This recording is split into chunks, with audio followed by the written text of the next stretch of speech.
जय हिंद सभी को। फिजिक्स एग्जाम इस बुक का फोर्थ पेपर आप भी हम डिस्कस करेंगे।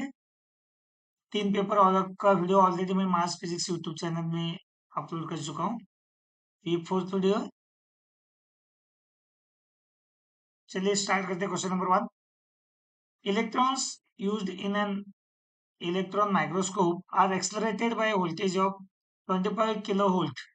If the voltage is increased to 100 kilovolt, then the de Broglie wavelength associated with the electrons would be।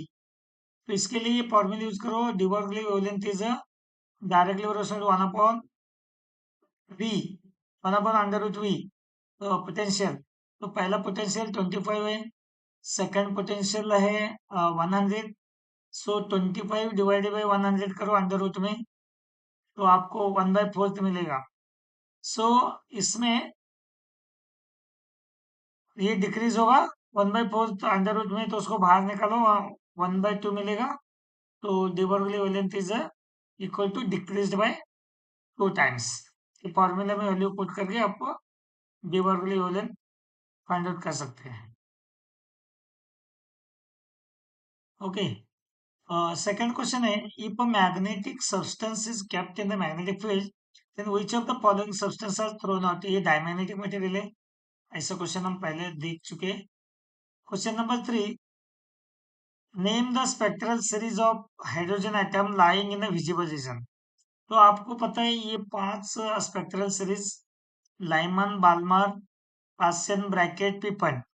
इसमें बाल्मर सीरीज है ये विजिबल में, और बाकी पास्सन, पिपन एंड ब्रैकेट ये कौन सा इंफ्रारेड में होगा। ओके, एंड लाइमन जो है आईआर में होगा। तो आपको इसको ध्यान रखना है। SI unit of electric flux is, SI unit of electric flux का फॉर्मूला आपको पता है, pi is equal to integration E D S. E का ये एसआई यूनिट है न्यूटन पर कूलम, डीएस मतलब मीटर स्क्वायर। सो इसका ये होगा option D, newton metre square per coulomb. और उसका दूसरा स्पेशल नाम हम बोल सकते हैं वोल्ट मीटर। ये दोनों में से एक ही ऑप्शन देंगे एग्जाम में। So D is a correct answer. The peak voltage of 220 volt AC means is. तो पीक वोल्टेज के लिए हम लोग फॉर्मूला यूज करेंगे, V R M S is equal to, V R M S is equal to, V R M S is equal to V peak, मतलब हम लोग ले सकते हैं वी नॉट, नहीं तो V maximum divide by under root 2 होता है। सो अभी वी आर एम एस दिया है, उसको अंडर रूट 2 से मल्टीप्लाई करो, तो आपको जो आंसर मिलेगा वो है 311 volt. Question number 6, which of the following is not a property of electric field lines. इसमें electric field lines never make a close loops, ये उसका नॉट बोला, इसको ध्यान रखना। नॉट मतलब वो है ही नहीं इसका प्रॉपर्टी। तो इसका आंसर है दे फॉर्म क्लोज लूप्स, ये पॉसिबल नहीं है।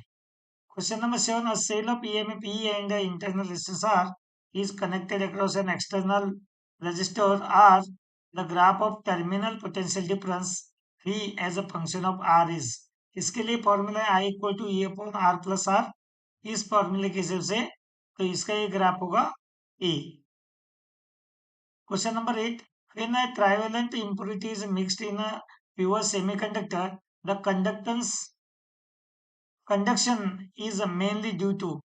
ट्राइवेलेंट इम्प्योरिटी होगा तो पी टाइप सेमीकंडक्टर है, तो पी टाइप्स में होल ज्यादा होता है, तो इसका आंसर है B, holes. Question number 9, figure shows the electric field lines in which electric dipole P is placed as shown। Choose the correct statement. इसमें क्या होगा, इधर इलेक्ट्रिक फील्ड ज्यादा है और इधर इलेक्ट्रिक फील्ड कम है, तो the dipole will experience a force towards the left side, क्योंकि इधर फील्ड ज्यादा है। तो इसका आंसर होगा C. Question number 10, binding energy per nucleon is almost constant for many nuclear. It shows that nuclear force is a short range force. तो इसका answer C ए, उसका एक्सप्लेनेशन इधर दिया मैंने, आप पढ़ लेना। तो नेक्स्ट है question number 11, a beam of light consisting of a red, green and blue colors is incident on the right angled prism. The refractive index of the material of the prism for the above red, green and blue wavelengths are 1.39, 1.44, 1.47. ये इनका reflective index है। The prism will इधर क्या होगा, ये तीन जब raise prism से इधर से ऐसे जब जाएगा तो इधर क्या होगा, सो इसका रिफ्लेक्टिव इंडेक्स और क्रिटिकल वेलोसिटी का ये फॉर्मूला यूज करो, ये रिलेशन है, या N equal to 1/sin IC, sin IC इधर sin 45 है इसका एंगल, तो sin 45 अगर पुट किया तो इसका आंसर आता है reflective index is equal to √2, √2 is equal to 1.414। तो इधर 1.414 से अगर कम है इसी का रिफ्लेक्टिव इंडेक्स, तो वो उसका टोटल इंटरनल रिफ्लेक्शन नहीं होगा, और 1.414 से ज्यादा है तो टोटल इंटरनल रिफ्लेक्शन होगा। तो इसमें ये है ग्रीन लाइट और ये है ब्लू लाइट, ग्रीन है ब्लू है और फर्स्ट वाला रेड है, तो रेड का रिफ्लेक्टिव इंडेक्स लेस देन 1.414 है, तो इसी के लिए रेड सीधा बाहर जाएगा ऐसा, और ग्रीन एंड ब्लू नीचे चला जाएगा, इनका टोटल इंटरनल रिफ्लेक्शन होगा। सो ये ध्यान में रखो, इसका न्यूमेरिकल में भी 3 मार्क का क्वेश्चन आपको पूछ सकते हैं। तो ये उस टाइम में आप लोग इसका पूरा ऐसा ये कैलकुलेशन दिखाना है और बताना है, डायग्राम बना के बताना है। सो इसका आंसर होगा विच कलर इज सेपरेट, एक ही कलर बाहर है वो सेपरेट होगा, that is a red colour. The separate red colour separate होगा, मतलब वो बाहर जाएगा, ग्रीन और ब्लू से सेपरेट होगा, तो इसका ऑप्शन होगा B.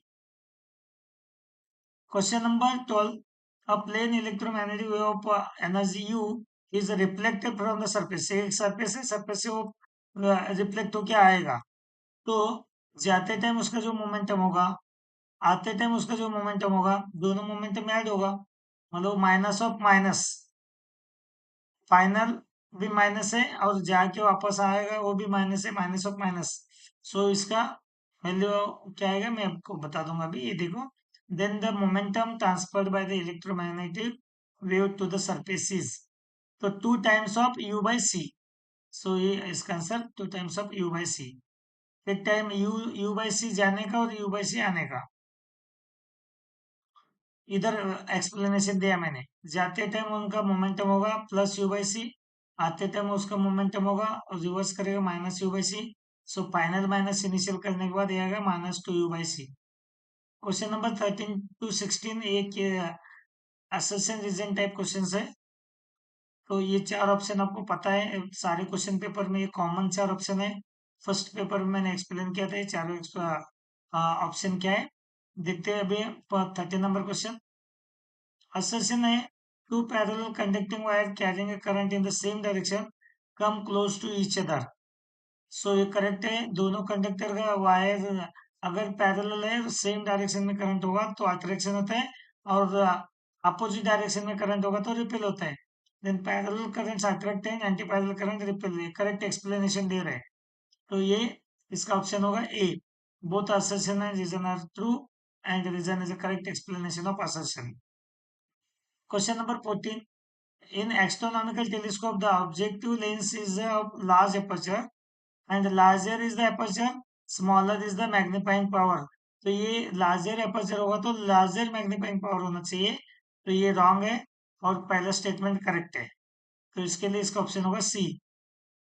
Question number 15, on increasing the intensity of light the photo current increases,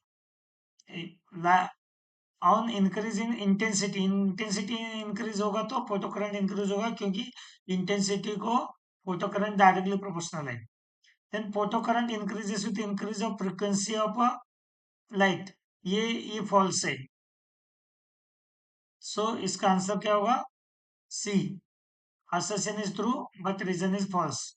Question number 16, no interference pattern is detected when two coherent sources are infinitely close to each other. Close to each other रहेगा तो interference pattern नहीं बनेगा, क्योंकि ना इतना close रहेगा तो एक ही फ्रिंज पूरा स्क्रीन कवर करेगा, इसके लिए इंटरफेरेंस पैटर्न नहीं मिलता है। ये स्टेटमेंट करेक्ट है। Fringe width is inversely proportional to separation between the slits, ये उसका करेक्ट एक्सप्लेनेशन दे रहे हैं, क्योंकि आपको पता है fringe width beta is equal to lambda capital D by small D. Small D is the distance between two slits. तो यूनिवर्सली प्रोपोर्शनल है, करेक्ट एक्सप्लेनेशन दे रहे हैं, इसका option A is a correct. तो अभी हम लोग बी सेक्शन देखिए।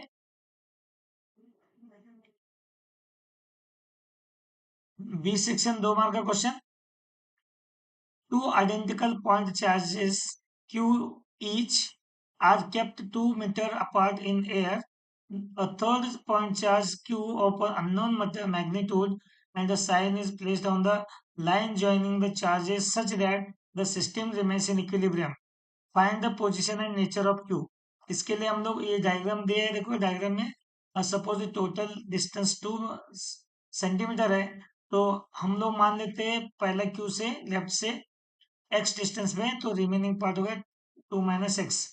सो इनका दोनों का फोर्स इक्वल होने के बाद इसके ऊपर कोई फोर्स नहीं होगा, तो फर्स्ट q कैपिटल Q के बीच वाला force, then this capital Q and small q के बीच वाला फोर्स, ये दोनों इक्वल दिखाना है। तो डिस्टेंस एक का एक्स स्क्वायर है, दूसरे का 2 माइनस एक्स स्क्वायर है। सो फॉर्मूला फोर्स का क्या है, 1/4 पहले epsilon naught Q1 Q2 upon R square, ये जो फॉर्मूला है वो फॉर्मूला यूज कर रहे हैं हम लोग। इससे आप लोग x का वैल्यू निकाल सकते हैं। x का वैल्यू आएगा 1 सेंटीमीटर, तो ये 1 सेंटीमीटर में इसका इसके ऊपर जो फोर्स है, तो वो फोर्स क्या होगा, 0 होगा, मतलब that remains in equilibrium. So for the equilibrium of charge Q, the nature of charge Q, capital Q, must be opposite to the nature of the charge small Q. ये अगर दोनों नेगेटिव है तो ये पॉजिटिव होना चाहिए, और ये दोनों पॉजिटिव है तो ये इसका नेगेटिव होना चाहिए। अपोजिट चार्ज होगा तो ही उधर फोर्स फाइनल में 0 मिलेगा। इसका और क्वेश्चन है, calculate the amount of work done in rotating dipole of dipole moment. Dipole moment M दिया है, डायपोल मोमेंट पी है, पी इधर। इलेक्ट्रिक डायपोल मोमेंट पी से डिनोट किया जाता है, मैग्नेटिक डायपोल मोमेंट एम से डिनोट किया जाता है। तो ये coulomb metre from its position of stable equilibrium. Stable equilibrium मतलब एंगल 0, तो unstable equilibrium angle 180 in the uniform electric field. तो इलेक्ट्रिक फील्ड ई भी दिया है, उसका इंटेंसिटी 10⁴ न्यूटन पर कूलम। सो हमारे पास P is given, E is given, so the total work done is equal P cos θ1 minus cos θ2. So cos θ1 is a 0 and cos θ2 is a θ2 is a 180. So इसका answer 1 minus minus that become plus. So ये हो गया, इधर P और E का value put करो, ये दोनों वैल्यू पुट करो, पुट करने के बाद फाइनल आंसर मिलेगा work equal to 6 × 10⁻⁻4 joule. Write the expression for Lorentz magnetic force on a particle of charge Q moving with velocity v in a magnetic field B, so that no work is done by this force on the charged particle. Work done 0 दिखाना है हमें। चलो ठीक है, उसके लिए हम Lorentz force use करेंगे, F is equal to Q V bar cross V bar. So now work done is equal to F S, F के जगह Q V bar cross V bar लिख सकते हैं, और displacement is equal to V into time D T, ये displacement का formula use किया। तो integration Q V bar cross V bar into V D T, तो इसमें क्या होगा, V bar cross V bar dot V is equal to 0।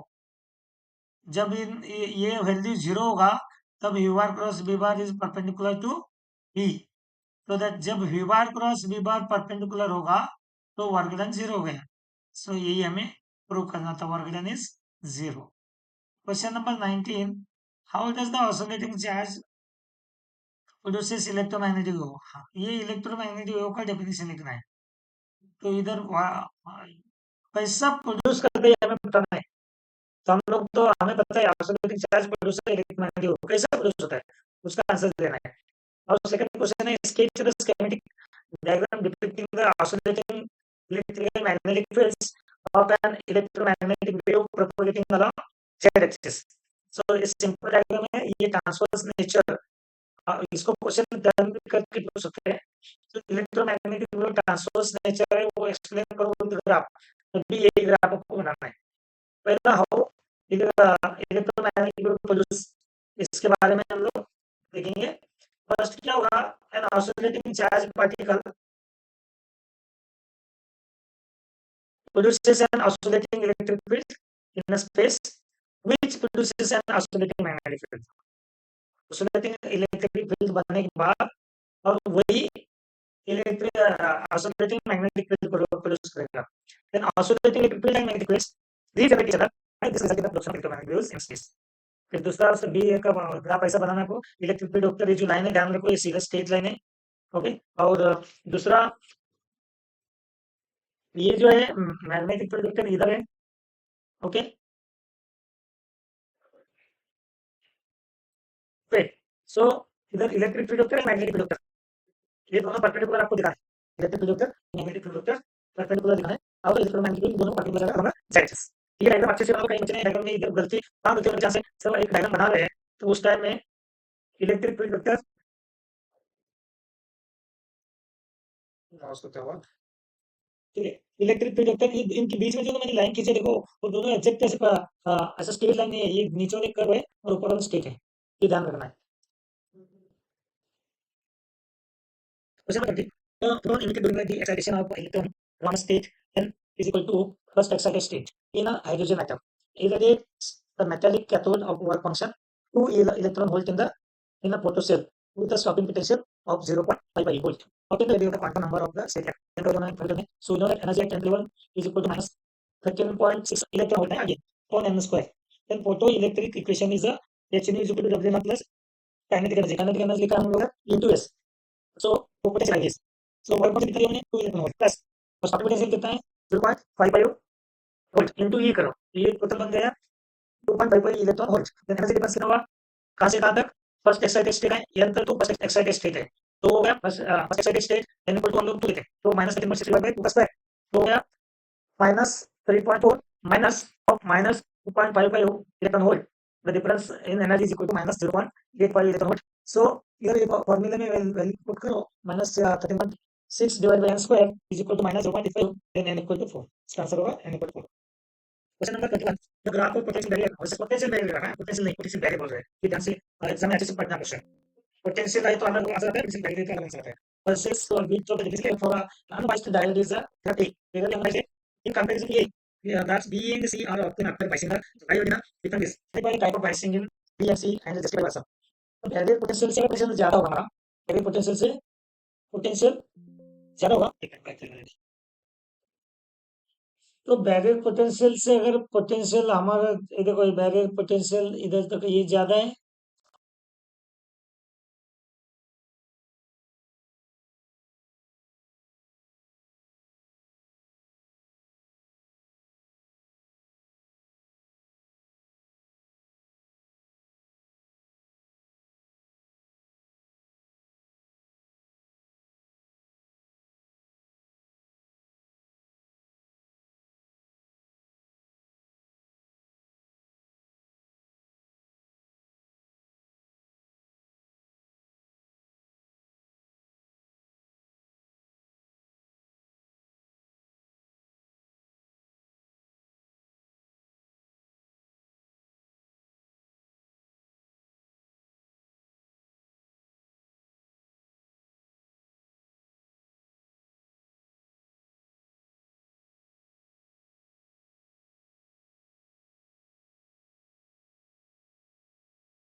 और इधर से लाइन खींचे तो एक कम है, तो ये बी रिवर्स बायस का काम करेगा। ये बैरियर पोटेंशियल बढ़ा दिया हम लोगों ने, बैरियर पोटेंशियल बढ़ा दिया तो रिवर्स बायस, बैरियर पोटेंशियल कम हो गया तो forward bias. So the first graph is a reverse bias. When an external voltage V is applied across the semiconductor diode such that N side is a positive and P side is a negative, the direction of applied voltage is same as the direction of barrier potential. As a result, the barrier height increases and depletion region widens due to the change in the electric field. The effective barrier height under reverse bias is a V not plus V. तो second मध्ये कम कम हो गया, इसके लिए वो forward bias होगा। सो इसको और क्वेश्चन क्या दिए? P type SI silicon semiconductor is made by the doping an average of one dopant atom per 5 into 10 to the power 7 silicon atoms. If the number density of the silicon atoms in the specimen is 5 into 10 to the power 25 atoms, then find the number of holes created per cubic centimeter in the specimen due to doping. Also give one example of such dopants. So इसमें क्या लिखा है? Doping level is equal to 1 dopant atom per 5 into 10 to the power 7 silicon atoms, and number density of the silicon atoms is equal to 5 into 10 to the power 25 per meter cube. So that number of dopant atom per meter cube is equal to 5 into 10 to the power 25 divided by 5 into 10 to the power 7 is equal to 1 into 10 to the power 18 per meter cube. In a p-type semiconductor, each dopant atom creates one hole. So number of holes per meter cube is equal to 1 into 10 to the power 18. So 1 meter cube is equal to 10 to the power 6 centimeter cube, so that the holes per centimeter cube is equal to 1 into 10 to the power 18 divided by 10 to the power 6, that is equal to 10 to the power 12 per centimeter cube. Example of p-type dopant is boron और aluminium और gallium. ये कोई भी एक example एक लिख सकते हैं आप एग्जाम में। सेक्शन सी 3 मार्क का क्वेश्चन। तो question number 22, define fringe width in a double slit experiment using the light of wavelength 600 nanometer. The angular width of the fringe formed on a distant screen is 0.1 degree. इसको radian में convert करना है आपको। Find the spacing between the two slits, मतलब small D find out करना है। Fringe width का definition क्या है? Fringe width is a distance between to consecutive dark band and bright band, dark band और ब्राइट बैंड, दो लगातार bright band नहीं तो दो लगातार डार्क बैंड के बीच में जो डिस्टेंस है that is called as a bandwidth. और सेकंड जो न्यूमेरिकल दिया है, गिवन लैम्डा दिया है नैनोमीटर में, उसको मीटर में कन्वर्ट करो, 6 into 10⁻⁷ मीटर हो गया। और एंगुलर विड्थ दिया है, angular width of fringe is beta theta is equal to 0.1 degree, that is equal to 0.1 into pi by 180 radians. तो angular fringe width is equal to beta upon D होता है। So इधर आएगा answer, beta का value है lambda capital D upon D, D D cancel हो जाएगा तो लैम्डा अपॉन स्मॉल डी बचेगा। तो हमें फाइंड आउट करना small D, small D is equal to lambda upon beta theta. तो ये वैल्यू पुट करने के बाद आपको आंसर मिलेगा 3.44 into 10⁻⁻⁴ metre. Question number 23. Show the diagrammatically the behavior of magnetic field lines in the presence of diamagnetic and paramagnetic material. How does one explain this distinguishing features? तो distinguish between di and para भी देखना है और diagram भी बनाना है। जो ये नीचे डायग्राम आपको दिख रहे हैं, ये फील्ड लाइंस बाहर से जा रहे हैं तो डायमैग्नेटिक मटेरियल है, और अंदर से जा रहे हैं तो पैरामैग्नेटिक मटेरियल। इसके डिस्टिंग्विश का 4 पॉइंट लिखो। पहला diamagnetic material, diamagnetic material tends to move from stronger to weaker field region of the magnetic field. इसका उल्टा लिखो, paramagnetic material tend to move from weaker field to stronger field. Reason of the magnetic field. Second क्या है, magnetic dipole moments are introduced in the opposite direction of the applied magnetic field. इधर क्या होगा, magnetic dipole moment are introduced in the direction, either opposite direction, either in the direction. Susceptibility of the diamagnetic material, small and negative, either small and positive. Intensity of magnetization of diamagnetic materials is small and negative, either small and positive. ये 4 point लिखना है, और नहीं तो इसमें से कोई भी 2 पॉइंट लिखा तो भी चलेगा. Question number 24. State the condition under which a charged particle moving with velocity v goes undeflected in the magnetic field. Magnetic field मध्ये में ये जो चार्ज मूव करे ऐसा रखो ताकि उसमें कोई मैग्नेटिक फोर्स नहीं लगना चाहिए, तभी वो अनडिफ्लेक्टेड जाएगा. इसमें बी क्या दिया देखो, an electron after being accelerated through the potential difference of 10 to the power 4 volt enter in the uniform magnetic field of 0.04 Tesla perpendicular to its direction of motion. Calculate the radius of curvature of its trajectory. पहला condition बता दो. Force क्या है, magnetic force का formula F is equal to Q V bar cross V bar. तो Q V B sine theta, theta is equal to 0 put करो. The charge is moving parallel to the direction of magnetic field, और theta is equal to pi put करो, 2 pi put करो, 3 pi put करो, n pi put करो. तब क्या हो जाएगा, इधर फोर्स 0 होगा, फोर्स 0 मिलेगा, मतलब अनडिफ्लेक्टेड जाएगा. So that magnetic field will be parallel और anti parallel to the velocity of charge particle. दूसरा जो न्यूमेरिकल दिया देखो, उसमें क्या दिया है, पोटेंशियल दिया है 10⁴ वोल्ट, मैग्नेटिक फील्ड दिया है 0.04 tesla, is a charge of electron. So centripetal force equal to magnetic force. इससे आपको रेडियस फाइंड आउट कर सकते हैं आप, ये momentum upon Q V B, sorry Q B. So now but kinetic energy is equal to E V naught है. E V naught मतलब V लिख सकते हैं, E V equal to P square upon 2m, ये kinetic energy है. Okay, so that momentum is equal to क्या मिलेगा, P is equal to under 2m E V. So R equal to under 2m E V upon Q B. तो इधर value सब दिए है, P दिया है, बी दिया है, ई दिया है. Okay, m is a mass of electron.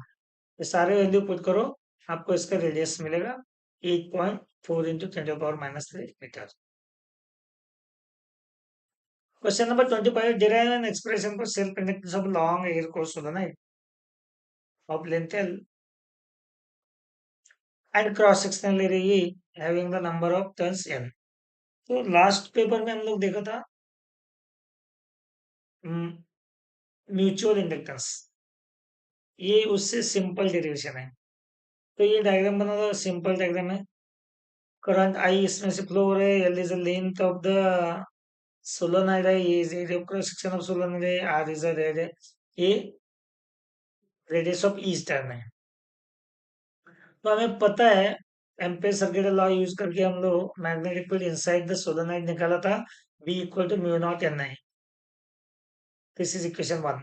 But we know that phi is equal to N B A, phi is equal to N B A. B का वैल्यू पुट करो ऊपर से इधर. So phi is equal to capital N is equal क्या है, number of turns है. Number of turns is equal to क्या formula है, number of turns is equal to N into L है. Means number of turns per unit volume, sorry number of turns per unit length, N equal to क्या लिखते हैं हम लोग, capital N upon L लिखते हैं. Okay, so that ये capital N की जगह एन एल लिखा, एन एल बी ए.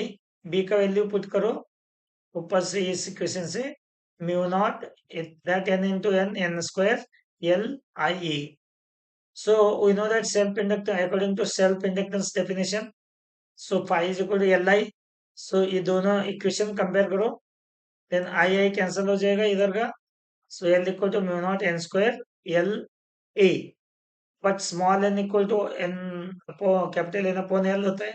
सो इधर स्मॉल n की जगह कैपिटल N पुट किया, तो ये क्या होगा, इधर का L कैंसिल होके कैपिटल N इज क्या है, self inductance is equal to mu naught n square A upon L.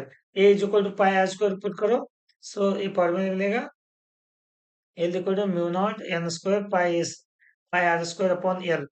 अगर वो एयर कोर सोलेनोइड की जगह उसके अंदर कुछ तो मटेरियल अगर डाल दिया हम लोगों ने, मैग्नेटिक मटेरियल, तब उसके लिए म्यू आर से मल्टीप्लाई करना है. ये है mu R is a relative permeability. Question number 26. Write the two characteristic features observed in the photoelectric effect which support the photon picture of the electromagnetic radiation. ऐसा दो कैरेक्टरिस्टिक्स बताने हैं, वो photon picture, particle picture of electromagnetic radiation बताएगा. और next है, draw the graph between the frequency of incident radiation and the maximum kinetic energy. तो इसके पहले हम लोग दो सेम क्वेश्चन देखा था. ये जो ग्राफ बनाने को उधर stopping potential and frequency use किया था, इधर हम kinetic energy and frequency use करना है. Okay, then state clearly how this graph can be used to determine Planck's constant and work function. ये पहले मैं एक्सप्लेन किया था प्लैंक कांस्टेंट और वर्क फंक्शन कैसे फाइंड आउट करते हैं. तो प्लैंक कांस्टेंट फाइंड आउट करने के लिए उसका स्लोप लेते हैं, और वर्क फंक्शन के लिए वाई इंटरसेप्ट लेते हैं. ओके, ये ग्राफ हम लोगों ने पहले डिस्कस किया है, लेकिन वो किस फॉर्म में था, स्टॉपिंग पोटेंशियल है, फ्रीक्वेंसी, इधर क्या kinetic energy, we know that kinetic energy को ई वी नॉट, वो फॉर्मूला के ही लिखना है इधर. और पहला फर्स्ट पार्ट सॉल्व करेंगे. Characteristic features observed in the photoelectric effect which support the photon picture of electromagnetic radiation.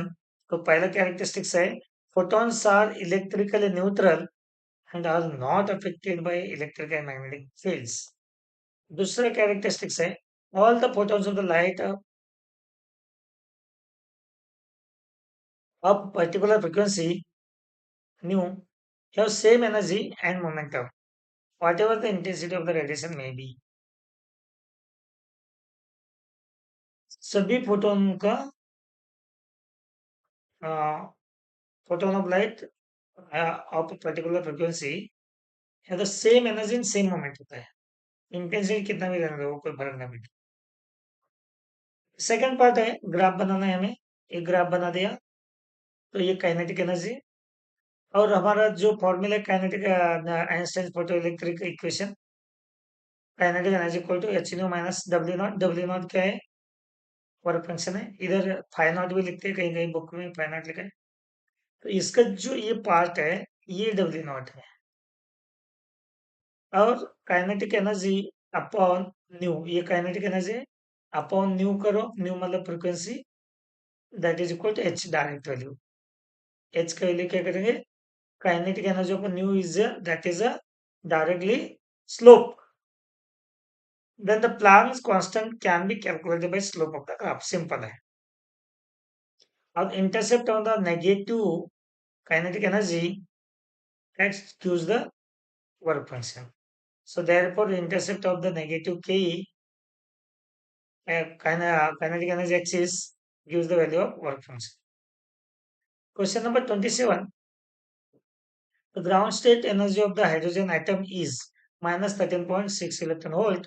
If an electron makes a transition from energy level minus 1.51 electron volt to minus 3.4 electron volt, calculate the wavelength of the spectral lines emitted and name the series of hydrogen spectrum to which it belongs.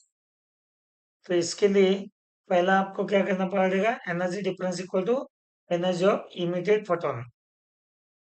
Okay, तो एक photon मतलब क्या करते हैं हम लोग, दो energy level का डिफरेंस लेते हैं.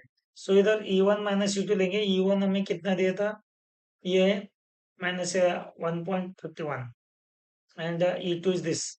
सो minus 1.51 minus 3.4 is equal to 1. 89 electron volt, E का वैल्यू पुट किया 1.6 इंटू 10⁻⁻19, तो जो हमें एनर्जी मिलेगा इन जूल में। हमें ये फॉर्मूला पता है, lambda is equal to H C upon energy. Okay, so formula क्या होगा, वो energy difference lambda is equal to H C upon E1 minus E2। E1 minus E2 का वैल्यू इधर मिला है, H Planck's constant and C is velocity of light.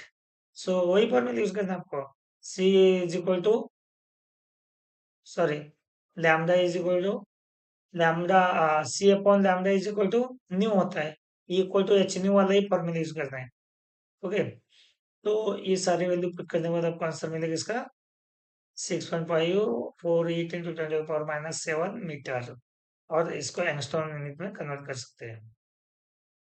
ये होगा the wavelength belongs to the Balmer series of hydrogen spectrum. ये ये wavelength है Balmer series का। इसको और क्वेश्चन जो दिया है, the energy level diagram of an element is given below, identify by doing necessary calculation which transition corresponds to the emission of spectral line of wavelength 1 point sorry 102.7 nanometre. तो इससे आप formula use कर सकते हैं, E is equal to formula use करेंगे, E is equal to H nu के हिसाब से, न्यू के जगह सी बाई लैम्डा पुट करो, तो वेवलेंथ दिया है, वेवलेंथ का वैल्यू पुट करने के बाद जो एनर्जी मिलता है वो एनर्जी देखो, वो एनर्जी इनका ट्रांजिशन इतना होना चाहिए और क्लोज टू होना चाहिए, वही उसका ट्रांजिशन होगा। तो इसका फॉर्मूला से जो वैल्यू निकाला हम लोगों ने, delta equal to H C by lambda, तब इन इलेक्ट्रॉन वोल्ट में कन्वर्ट किया, तो इसका आंसर है 12.04।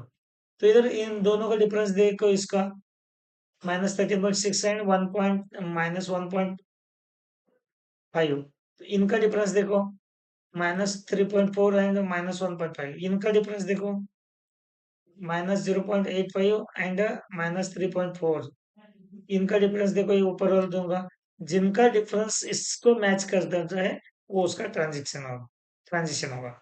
सो इधर क्या हो, कौन सा मैच करे, ये 12.1 मतलब डी वाला मैच करे, तो ये डी इज अ ट्रांजिशन। ऐसा क्वेश्चन एग्जाम में पूछ सकते हैं, ये बहुत इंपॉर्टेंट क्वेश्चन है, इसको आप लोग अच्छे से प्रैक्टिस करो। Question number 28. Define wavefront and wave normal. Draw the diagrams to show the behavior of a plane wavefronts as they pass through a convex mirror and pass through a plane mirror. मैं एक convex mirror पहले ही बताया था last question paper में, तो convex mirror, concave mirror and convex lens, concave lens, इन से जो wave front जाएगा प्लेन वेव फ्रंट, वो स्पेरिकल बनेगा, और उनका जो डायमीटर, पहला वाला डायमीटर जो होगा, सॉरी रेडियस होगा, that is equal to F होगा। अगर वो एफ के बियॉन्ड एफ रखा, तो अगर एफ के बाद रखा, एफ एंड पोल के बीच में रखा, और एफ में अगर वेव फ्रंट रखा, सॉरी सोर्स रखा, तो spherical is converted to plane wave front बनेगा। अभी ये प्लेन वेव फ्रंट इधर रखा मैंने, ये मिरर है, मिरर से ये जो मिल गया है हमें स्पेरिकल वेव फ्रंट, और प्लेन मिरर से जो वेव फ्रंट प्लेन जाएगा तो प्लेन ही वापस आएगा। ये दोनों सिंपल है। फिर उसके बाद और एक क्वेश्चन हमारा, हाँ, what is define wave front and wave normal, इनका डेफिनेशन लिखना है। Wave front is a locus of all the points of the medium to which wave reaches simultaneously और vibrate in the same phase बोल सकते हैं हम लोग, so that all the points are in the same phase. Wave normal मतलब perpendicular to the surface of wave front, is called as wave normal. Question number 29 and 30 आपको पता है, case study based question है। Paragraph बार बार बता रहा हूँ, paragraph अच्छे से पढ़ लो, और ये पीएन जंक्शन डायोड के ऊपर पैराग्राफ है, तो आप पैराग्राफ पढ़ के उसके क्वेश्चन का आंसर देना है। मैं डायरेक्ट क्वेश्चन ले रहा हूँ अभी, without wasting time. Which process is preliminary responsible for the formation of PN junction in a diode. Preliminary process कौन सा है, वो पीएन जंक्शन फॉर्मेशन के लिए, वो है डिफ्यूजन। इसका आंसर है diffusion. In a reverse bias PN junction diode, what happens to the width of the depletion region and by barrier potential? तो रिवर्स बायस होगा तो ऐसा उसका बीच वाला डिस्टेंस बढ़ जाता है. तो इधर क्या हो जाएगा, बैरियर पोटेंशियल भी बढ़ेगा और डिप्लेशन लेयर भी बढ़ेगा. यही उल्टा फॉरवर्ड बायस में क्या होगा, डिप्लेशन लेयर कम होगा और बैरियर पोटेंशियल भी कम होगा. इसके लिए डायोड से करंट फ्लो होता है. ओके, सो इसका आंसर है both increases. What is the direction of drift current in a PN junction diode? Same as the diffusion current, opposite to the diffusion current, random or zero. इधर है opposite to the diffusion current. Okay, एक drift current क्या होगा, opposite to diffusion current. Find the value of current I in a given circuit. Circuit दिया नहीं इधर.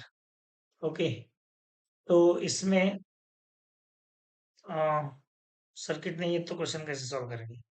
ठीक है, इसका आंसर इधर लिख दिए, कितना दिए, 0 पॉइंट. एग्जाम में आपको सर्किट मिलेगा, उसके अकॉर्डिंगली करो. तो इधर क्या होगा सर्किट में, phi is equal to, circuit मैं आपको बता देता हूँ. ये देखो,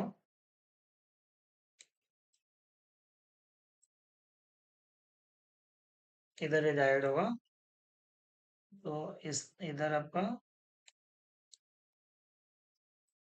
लोड रेजिस्टेंस होगा. ओके, सो इसमें आपको गिवन होगा 1.7 वोल्ट. Okay, 1.7 volt. एंड ये डायोड के लिए इधर 0.7 वोल्ट रहेगा.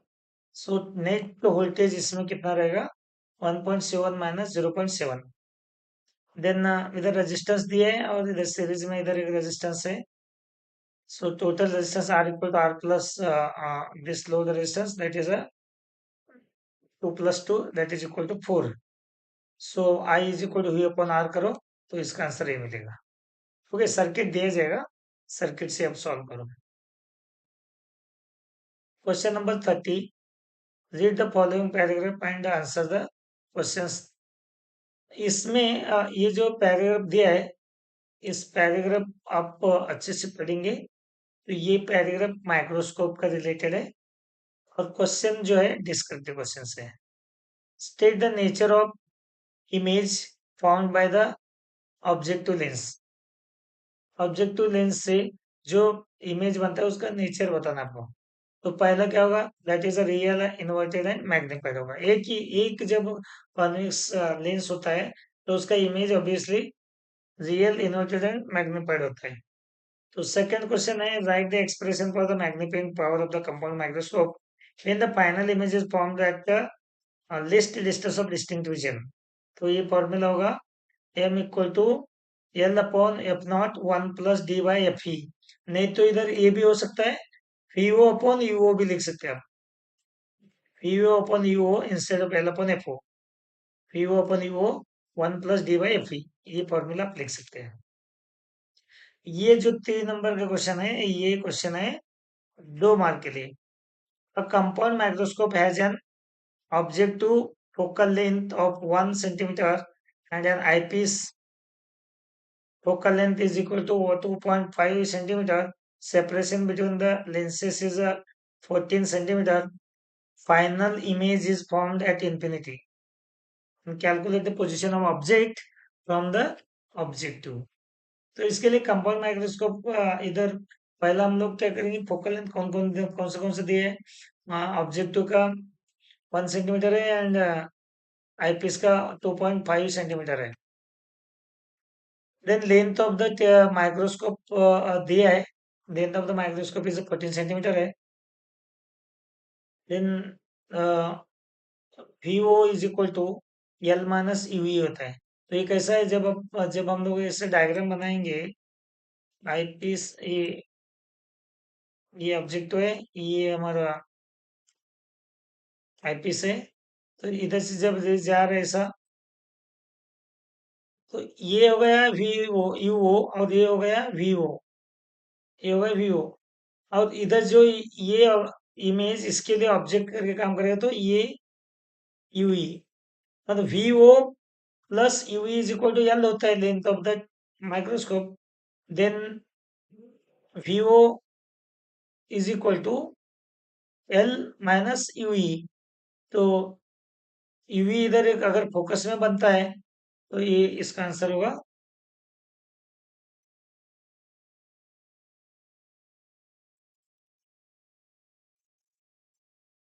तो इसके लिए क्या लिखा है, VO equal to L minus UE. तो यूई दिया इधर 2.5, that is equal to 11.5। Infinity पे जब इमेज बन रहे हैं, फाइनल इमेज, मतलब इधर UV is equal to minus F होता है, that is a focal length of eyepiece. उधर रखा तो ही हमें फाइनल में इमेज मिलेगा। इसके लिए UV is given 2.5। So 1 upon FO is equal to 1 upon VO minus 1 upon UO. तो फोकल लेंथ इसका एफओ का 1 है, 1 upon 1 is equal to 1 upon 11.5 minus 1 upon U O. तो UO is equal to minus 1.95 centimetre. तो ये 2 mark का question है। Okay. Now section E तीनों क्वेश्चन 5-5 मार्क का है, तीनों में ऑप्शन है और क्वेश्चन है। सो ये क्वेश्चन स्कोरिंग के लिए अच्छे हैं। तो ये सारे क्वेश्चन आप अच्छे से सॉल्व करेंगे, डेरिवेशन के लिए मैक्सिमम इसमें मिलेगा आपको। तो पहला क्वेश्चन है, find the expression for the force and torque on the electric dipole kept in a uniform electric field. What happens if the field is non-uniform? Uniform के बारे में सुना है, फील्ड अगर नॉन यूनिफॉर्म होगा तो क्या हो सकता है? तो उस टाइम में फोर्स हो सकता है, टॉर्क भी हो सकता है, क्या क्या हो सकता है वो हमें पता नहीं। What would happen if the external field is increasing parallel to the P? P मतलब dipole moment and anti parallel to dipole moment। तो पहला डेरिवेशन करेंगे फोर्स और टॉर्क का।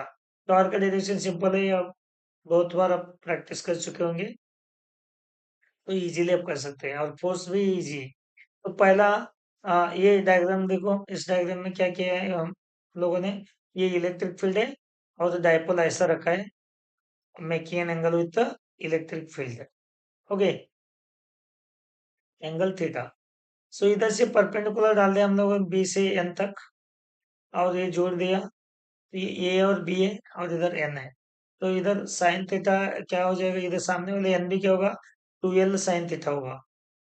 ओके, सो 2a साइन थीटा लिखो, नहीं तो 2l साइन थीटा लिखो।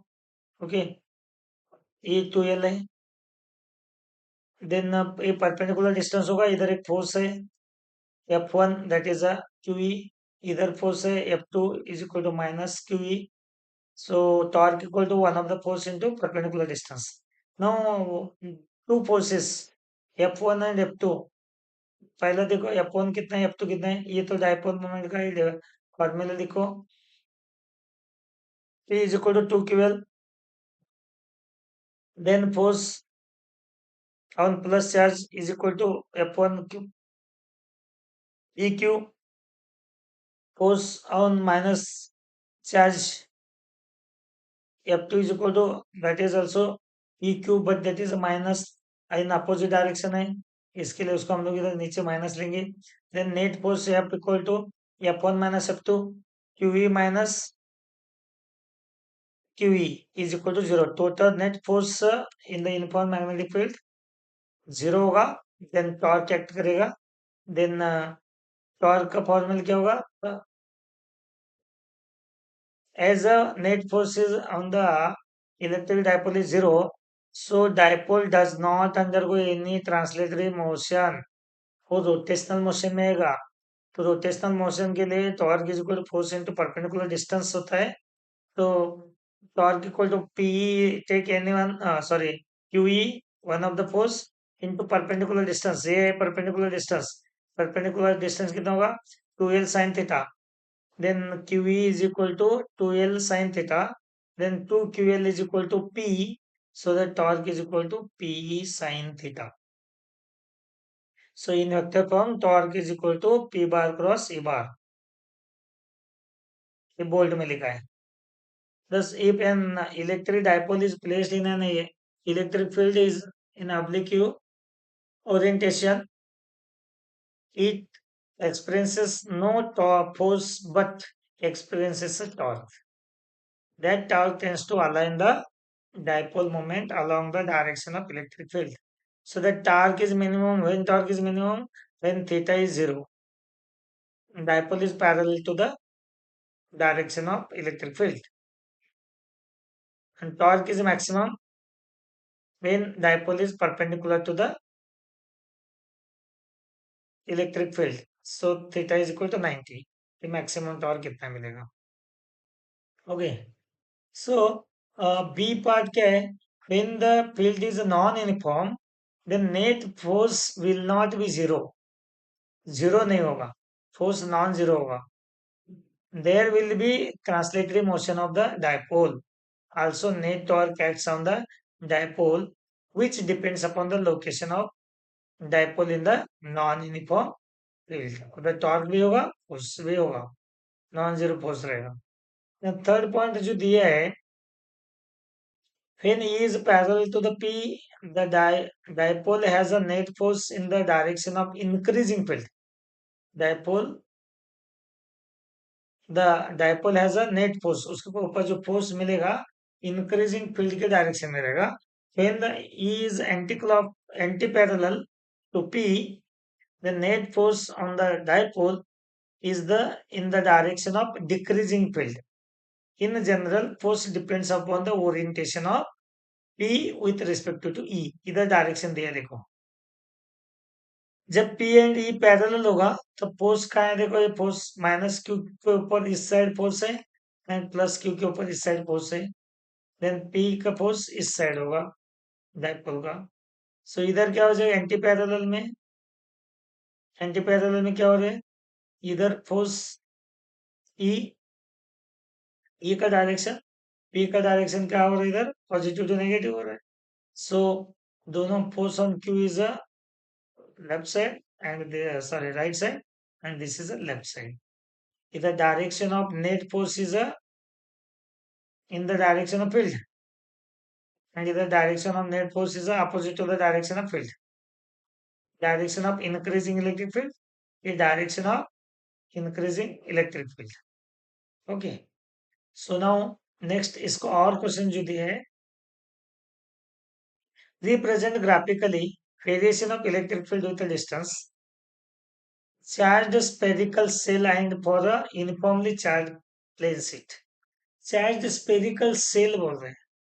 Charge spherical shell. So charge spherical shell मतलब inside spherical shell E is equal 0 होता है. तो उसका ये ग्राफ बनेगा. अंदर कुछ नहीं, इधर तक रेडियस आर है. R is the radius of the इसका, ये स्पेरिकल सेल का रेडियस आर है. तो इधर तक अंदर इलेक्ट्रिकल कुछ नहीं. इधर बाहर से इधर ही आएगा डिक्रीजिंग में. दूसरा क्वेश्चन है uniformly charge plane sheet. Uniform charge plane sheet में ये क्या है, कांस्टेंट रहेगा. ओके. इलेक्ट्रिक फील्ड आज के साथ जो मैक्सिमम रहेगा उधर से वो कांस्टेंट रहेगा. ओके. और बी क्वेश्चन देखो, ए 600 picofarad capacitor is charged by 200 volt supply. It is then disconnected from a supply and is connected to the another uncharged 600 picofarad capacitor. How much electrostatic energy is lost in the process? Okay. तो इसके लिए पहला उसका formula देखो energy का. Initial energy half C1 V1 square है. That is equal to value put करो. C capacitance का वैल्यू पिकोफैरेड है 10 टू द पावर -12 होता है. इनटू V का वैल्यू पुट किया, ये हमारे फॉर्मूला मिल गया. सॉरी आंसर मिल गया 12 into 10 to the power -6 joule. फिर अंदर अनचार्ज कैपेसिटर C2 वो भी 6 पिकोफैरेड है. Is connected across C1, then common potential difference. Common potential difference क्या होगा. V is equal to total charge upon total capacity. Q1 plus Q2 divided by C1 plus C2. But Q1 equal to C1 V1 है. Plus Q2 0 है क्योंकि अनचार्ज है. divided by C1 plus C2. So that C1 V1 upon C1 plus C2. ये formula put करने के बाद आपको V का वैल्यू मिला 100 वोल्ट। देन फाइनल एनर्जी क्या मिलेगा? Final energy equal to half C1 plus C2 V square. C1 plus C2 V square. तो ये 600 plus 600 into 10 to the power minus 12 into V square. V जो इधर मिला था वो वैल्यू पुट किया, तो ये हो गया हमारा final energy. Then loss of energy equal to initial energy ज्यादा था ना, क्योंकि ये का अनचार्ज कैपेसिटर है कि सिंगल था, तो initial energy minus final energy, तो इनका डिफरेंस करने के बाद जो आंसर आएगा 6 into 10 to the power minus 6 joule power. Question number 32, draw a circuit diagram showing the balancing of Wheatstone bridge. Use the Kirchhoff's rule to obtain the balance condition in terms of resistances of four arms of the Wheatstone bridge. ये Wheatstone bridge का balance condition का derivation है। Second, calculate the value of current drawn from a 5 volt battery in a circuit as shown. तो ये circuit ये Wheatstone bridge का है। ये देखो ये 10 है, ये 5 है, इसका रेशियो, और ये 20 है और ये 10 है, इसका रेशियो अगर सेम होता है तो ये बीच वाला रेजिस्टेंस से कोई करंट नहीं जाता है, इसको निकालना है। Wheatstone ब्रिज यूज करके इसको सॉल्व करना है। ओके, पहले Wheatstone ब्रिज बैलेंस कंडीशन का डेरिवेशन देखेंगे। तो 4 रेजिस्टेंस जोड़ दिया, then connect the battery across A and C and connect the galvanometer across B and D. So now use two loops for and use the Kirchhoff's loop rule. First loop is A B D A. Kirchhoff's rule मैंने बताया, current direction के हम लोग जा रहे हैं तो minus लेना है। ये रेजिस्टेंस इधर P Q R S है, 4 रेजिस्टेंस है। इधर कभी कभी आप लोग ये भी ले सकते हैं, R1 R2 R3 R4 भी ले सकते हैं। ठीक है, इसमें हम लोग करंट I1 फ्लो हो रहा है तो इधर I2 फ्लो हो रहा है, और when Ig is 0, no current flowing through the galvanometer, then this is in a balance condition. So इधर I2 जो है इधर I2 रहेगा, इधर I1 जो है वो I1 आएगा। तो किरचॉफ्स लूप रूल यूज करो, A B D A, A B D A को किरचॉफ्स लूप रूल यूज किया, करंट का डायरेक्शन जा रहा है माइनस, माइनस I1 P, इधर Ig 0 है, फिर करंट का अपोजिट डायरेक्शन जा रहा है plus I2 R is equal to 0. So now I1 P is equal to I2 R. Equation 1. Similarly, applying Kirchhoff's second rule for the loop B C D B. तो current का direction जा रहा है, minus ले दो, I1 Q, current का opposite direction जा रहा है, minus I2 S plus 0, galvanometer से करंट 0 है, is equal to 0. Then this equation become minus I1 Q plus I2 S is equal to 0. So I1 Q is equal to I2 S.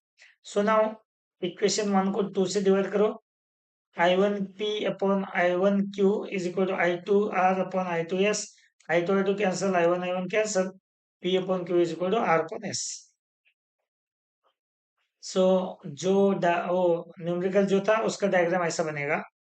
तो ये 0 हो गया, इधर रेजिस्टेंस जब ये इनका रेशियो सेम होता है P upon Q equal R upon S, तो इधर से करंट फ्लो नहीं होगा। 5/10 is 1/2 है, 10/20 is 1/2 है, so that इधर से कोई इफेक्ट नहीं होगा। So now these two resistance are series and these two resistance are series. ये 5 plus 10 ये होगा 15, ये 10 plus 20 is 30 हो गया। फिर ये दोनों पैरेलल है, बाद में उन दोनों को पैरेलल करो, 15 and 13 को पैरेलल का फॉर्मूला यूज करो, then R equivalent total resistance in the circuit is equal to 10 ohm. Then current कितना आएगा, करंट इज इक्वल टू, इधर पोटेंशियल तो दिया है उन्होंने, पोटेंशियल कितना दिया, 5 वोल्ट दिया है, 5 वोल्ट एंड रेजिस्टेंस मिला तो करंट फाइंड आउट करो, V upon R equivalent, 5/10 is equal to 0.5 ampere. इसका और क्वेश्चन कह रही हूँ, draw graph showing variation of current versus voltage in an electrolyte when an external resistance is also connected. Second part है, the graphs between the resistance R and the temperature T for Hg is shown in the figure. Explain the behaviour of H G मतलब mercury near 4K। 4K इधर है, 4K में resistance zero है, 4K में resistance zero है। जब resistance zero होता है तो वो कंडक्टर का ऐसा होगा, सुपर कंडक्टर का काम करेगा। ओके, सो इधर इसका ग्राफ बनाना है आपको। पहला current versus voltage of electrolyte, वो ग्राफ ऐसा होगा। Okay, ivy graph.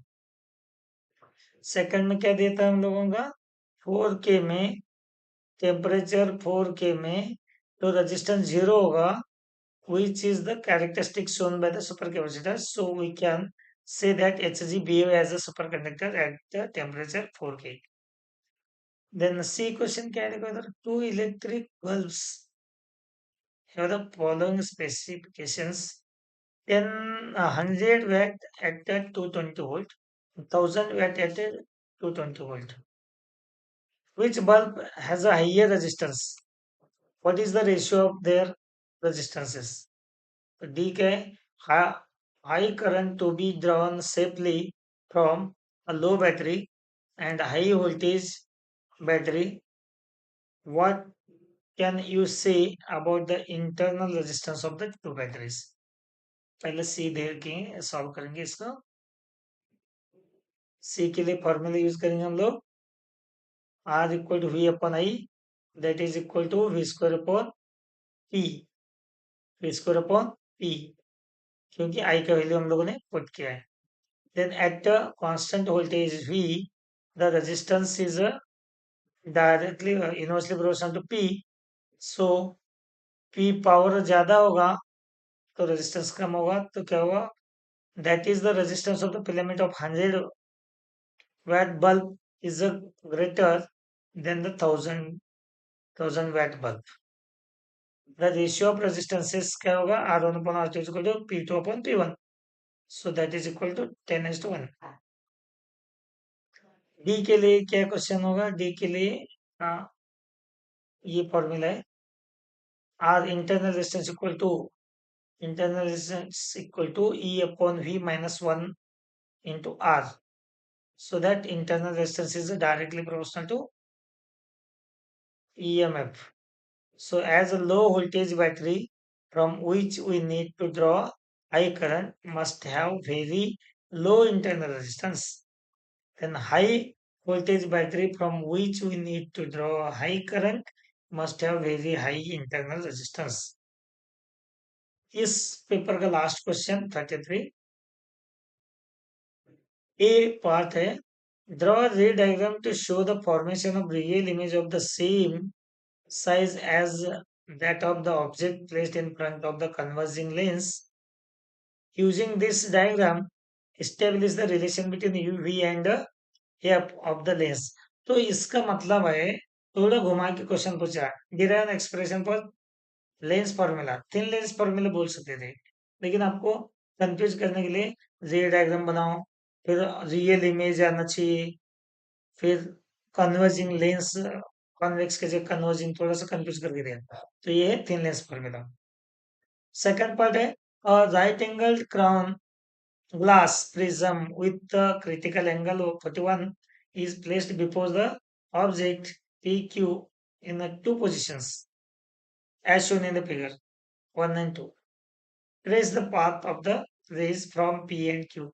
तो ये दोनों में टोटल इंटरनल रिफ्लेक्शन करना है, इधर एक टोटल इंटरनल रिफ्लेक्शन, दो पर टोटल इंटरनल रिफ्लेक्शन जाएगा, और इधर का ऐसे जाके ये एक टोटल इंटरनल रिफ्लेक्शन मिलेगा, तो इधर भी टोटल इंटरनल रिफ्लेक्शन एक ही टाइम होगा। ये इसका डायग्राम। तो अभी थिन लेंस फॉर्मूला डिराइव करना है, वो डायग्राम का ऐसा बना दो। तो ये है रेडियस ऑफ कर्वेचर पे रखा है, ये हो गया माइनस यू, ए भी हो गया सिंपल, जैसे हमने मिरर फॉर्मूले में याद किया था, A B C A dash B dash C, A B P A dash B dash P, दो ट्रायंगल ले लिया, तो उसका ये साइड से साइड लेके इक्वेट किया था, वैसे ही इधर देखो, ए बी सी एक ट्रायंगल है, A dash B dash C इसका इमेज है, ए डैश बी डैश, तो A dash B dash C, तो इससे क्या लिया हम लोगों ने, A B upon A dash B dash, B C upon B dash C, ये होगा इक्वेशन नंबर 1। तो सिमिलरली पीसीएफ कहा है, देखो पीसीएफ, दूसरा A dash B dash F, PCF A dash B dash F, only right side part, PCF A dash B dash F. PC is approximately equal to AB, PC की जगह मैं ए बी एफ भी लिख सकता हूँ, पीसी की जगह ओके, ए बी ये दोनों सेम है ना, PC equal to A B, तो फिर वही आएगा formula finally. PCF is equal, PCF and A dash B dash F, ये दोनों ट्रायंगल सिमिलर है, तो PC upon A dash B dash and CP upon F B dash, ये किया। तो अभी पीसी की जगह ये भी लिखो, ए बी अपॉन एडेस विडेस, फिर C F upon C B dash. So ये इक्वेशन 1 एंड इक्वेशन 2 का लेफ्ट हैंड साइड सेम है, तो राइट हैंड साइड सेम करो, इक्वेट करो।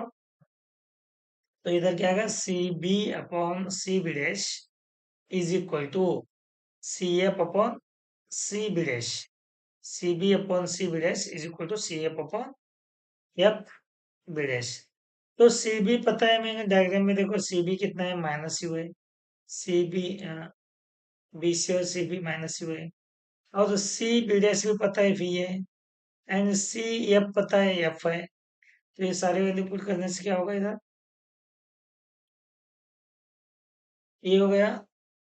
अब हमें सी, ओके कौन सा पता नहीं है, एफ बी डैश का है देखो, एफ बी डैश हमें पता नहीं, एफ बी डैश पता नहीं, इसके लिए हम लोग क्या करेंगे, एफ बी डैश के लिए सी बी करेंगे वी माइनस सी एफ करेंगे एफ, वी माइनस एफ। तो ये इस साइड वाले सारे पॉजिटिव है, वी पॉजिटिव है, एफ पॉजिटिव है, इधर क्या होगा, यू माइनस है बस। तो वही फॉर्मूला में C B is equal to minus u, C B dash equal to plus v, C F is equal to plus f, then C B dash minus C F is equal to क्या होगा, F B dash, F B dash कितना है, v minus f. सारे value put करो, क्या मिलेगा, minus u upon v is equal to f upon v minus f. So cross multiplication करो, cross multiplication करने के बाद फाइनल आपको ये मिलेगा, minus u v plus f u is equal to v f. तो इस सबको यू वी एफ से डिवाइड करो, तो इधर क्या होगा, माइनस यू एफ, इसके जगह यू वी एफ किया तो यू वी कट हो जाएगा, वन अपॉन एफ बच गया, इधर क्या होगा, यू एफ हो गए तो वन अपॉन वी बचेगा, इधर क्या होगा, वी एफ कटेगा तो वन अपॉन यू बचेगा। तो ये one upon u left side में लेके आओ, ये minus one upon f right side में लेके जाओ, then you will get one upon f equal to one upon v minus one upon u, ये हमारा थिननेस फॉर्मूला। और ये डायग्राम मैंने तो पहले ही एक्सप्लेन किया था आपको, इधर 2 टाइम टोटल इंटरनल रिफ्लेक्शन करना है, इधर 1 टाइम टोटल इंटरनल रिफ्लेक्शन करना है। क्योंकि पहला है तो एक पी इधर आएगा, ये सेकंड इधर है तो इधर क्यू आएगा, ओके। तो ये उल्टा बनेगा इसका, इधर भी इसका ये उल्टा बनेगा, ये डाउन है, ये अप है। इसका और क्वेश्चन क्या है, देखो पहला, a convex lens is placed in contact with a plane mirror, okay, a point object at a distance of 20 centimeter on the axis of this combination has its image coinciding with the itself. What is the focal length of the lens? इसका second part है, name the phenomena on which the working of optical fiber is based. What are the necessary conditions for this phenomena to occur? Third है, draw the label diagram of optical fiber and show how the light propagate through the optical fiber using the this phenomenon. पहला question में देखो, convex lens is placed on in contact to the plane mirror, plane mirror है, ऊपर convex lens रखा है, ये आपका practical भी है। Point object of the distance, object distance कितने हैं, 20 centimetre on the axis of the combination of lens has its image coinciding with itself, image इधर ही कोइंसाइड कर रहे हैं। तो since the image comes back to the object, the ray must hit the plane mirror straight on and return along the same path. For this to happen, the lens must make the rays parallel, which is possible only when the object is placed at the focus. Then the focal length of the lens is equal to 20 centimeters. Simple. Second question, optical fibre किसके ऊपर काम करता है? Total internal reflection. And necessary condition क्या है total internal reflection का? Ray must be travelling from denser to radial medium and angle of incident is greater than critical angle. Third C part क्या है? देखो, draw the label diagram of the optical fibre and show how the propagation light propagates through the optical fibre using this phenomena. ये देखो, इसमें ये core part है, उसका reflective index 1.7 है, और ऊपर वाला जो पार्ट है ये क्लेडिंग है, तो इसका रिफ्लेक्टिव इंडेक्स 1.5 है. इधर नीचे और ऊपर का ये रिफ्लेक्टिव इंडेक्स 1.5 है. मतलब ये डेंसर है, ये रेडर मीडियम उसका कवर. तो लाइट इधर से पास करेगा तो making an angle greater than critical angle. तो इधर अंदर जाने के बाद तो टोटल इंटरनल रिफ्लेक्शन होगा, फिर इधर से टोटल इंटरनल रिफ्लेक्शन होगा, फिर इधर से टोटल इंटरनल रिफ्लेक्शन होके वो बाहर आएगा. इवन वो बेंड, इसको पूरा बेंड भी किया कोई फर्क नहीं पड़ता है, टोटल इंटरनल रिफ्लेक्शन अंदर होते जाएगा ऐसा. ओके, सो ये पेपर इधर खत्म होता है. तो नेक्स्ट वीडियो लेक्चर में हम लोग देखेंगे question paper next 5th number. Okay, धन्यवाद.